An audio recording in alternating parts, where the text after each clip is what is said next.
इस वक्त की बड़ी खबर आ रही है। शपथ लेने के महज 3 दिन के अंदर ही बिहार के मंत्री मेवालाल का इस्तीफा।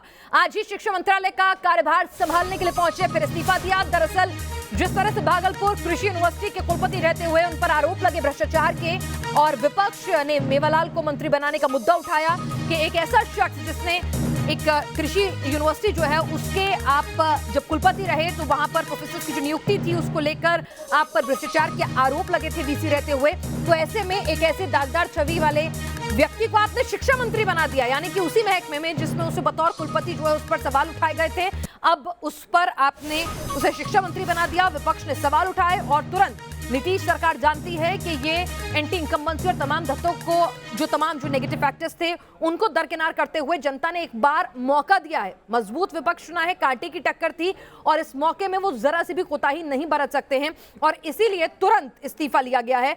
आपको बता दें मेवालाल चौधरी का हमारे साथ इस वक्त रजनीश सिन्हा इस वक्त और ज्यादा अपडेट के साथ जुड़ चुके हैं। रजनीश, इस बार नीतीश को मजबूत विपक्ष मिलेगा और उन्हें बहुत संभल कर राजनीति करनी पड़ेगी, जिसकी पहली बानगी हमने देख ली।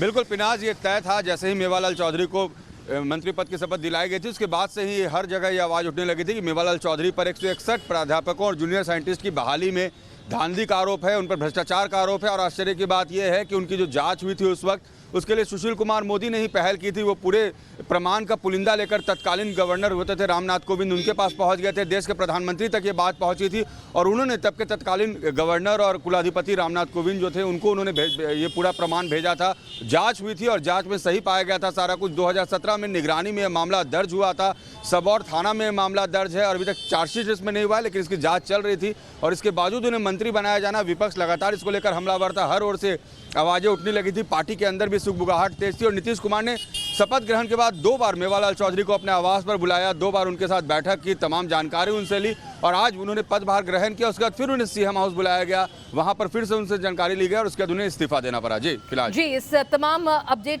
को आप हमारे साथ लगातार साझा कर रहे हैं, आप बने रहिए। इस बीच तेजस्वी यादव का नीतीश कुमार पर निशाना आया है। भ्रष्ट नीति, नियत और नियम के खिलाफ आपको आगाह करते रहेंगे। तेजस्वी ने कहा है ये महज एक इस्तीफे से बात नहीं बनेगी। तो तेजस्वी ने भी बता दिया है कि भले ही वो इस बार सत्ता से कुछ कदम दूर रह गए हों, लेकिन मजबूत विपक्ष के तौर पर वो अपनी राजनीति को चमकाते रहेंगे। इस बार सरकार को घेर के रखेंगे। जो पिछली बार उन पर आरोप लगे थे कि वो सीजन्ड जिसे कहते हैं वो नेता नहीं है। क्या कुछ कहा उन्होंने ट्वीट में, जरा सुनिए। आपकी भ्रष्ट नीति, नियत और नियम के खिलाफ आगाह करते रहेंगे। महज एक इस्तीफे से बात नहीं बनेगी। अभी तो 19 लाख नौकरी, संविदा और समान काम समान वेतन जैसे अनेक मुद्दे हैं।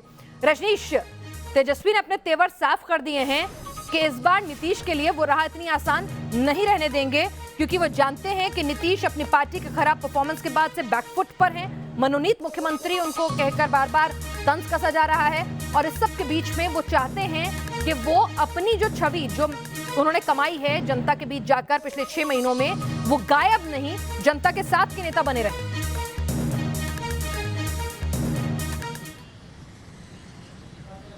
बिल्कुल, देखिए पिनाज, ये तय है कि आने वाले वक्त में विपक्ष बहुत मजबूत है और नीतीश कुमार उनकी पार्टी के लिए राह आसान नहीं होगी।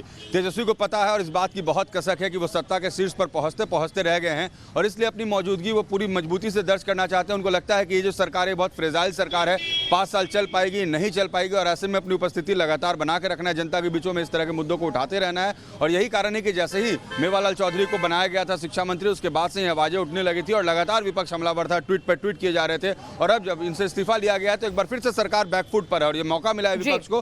23 तारीख से विधानमंडल का सत्र भी शुरू होना है, तो ऐसे में विपक्ष को एक बड़ा मुद्दा हाथ लगा है।